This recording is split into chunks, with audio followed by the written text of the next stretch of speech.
Yeah, I mean, so this is something I'd love to get your take on. We've had guests from all over the spectrum on the topic of diet.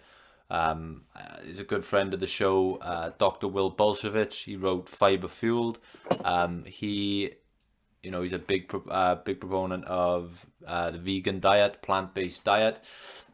Then I've had someone on the show like Dr. Ben Bickman. Does a lot of insulin resistance work. Now he said he was vehemently against veganism. Where What could you advise us on this debate between the plant-based and the carnivores? Sure. Well, I spent most of my career as a professor at Loma Linda University in Southern California. And Loma Linda, for people who might recognize the name, is the only blue zone in North America.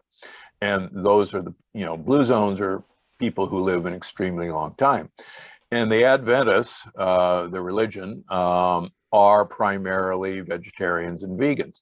So I see a huge number of vegans and vegetarians in my practice. And I can tell you, and I have, believe it or not, in every one of my books, a vegan recipe version and a vegetarian version of every one of my recipes. I believe in eating mostly plants, but plants that don't want to kill us. And a lot of plants really do not like us. They don't want to be eaten, folks. Some of my sickest patients, when I first see them, are vegans. Now, part of the problem is that in the West, veganism is in general pasta, grain, and beanitarians. And so if you wanted to have a deadly diet of lectins, that's what you need to do. On the other hand, a gorilla or a horse are also vegans, but they don't suffer at all. They get all their muscles from eating plant compounds, but their leaves and grasses. So I'm a veg aquarian. Primarily, I eat leaves and plants that don't do me in, and I add wild shellfish primarily on the weekends, and that's been my diet.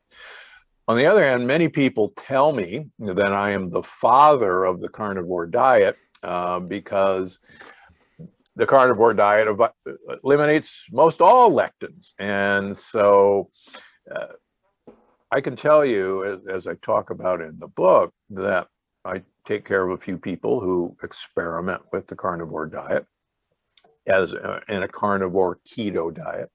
And even though they feel great initially, when we look at their blood work, and I do blood work on all my patients every 3 months, and I see patients 6 days a week, even on the weekends, we see changes in their blood work of inflammation on the inside of their blood vessels. We see changes that their blood vessels, which should normally be very flexible, become stiff.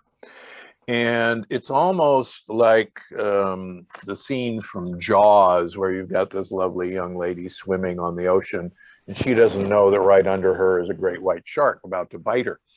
And when I show these people, these results, and it's consistent, they go, "Oh my gosh, what was I doing?"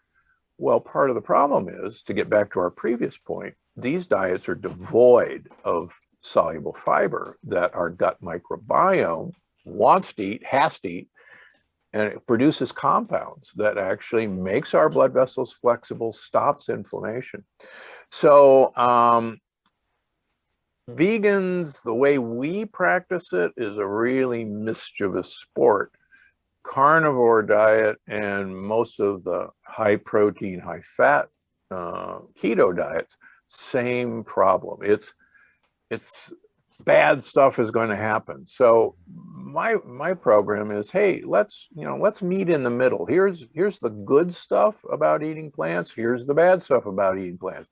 Here's the good stuff about adding animal protein, and here's the bad stuff.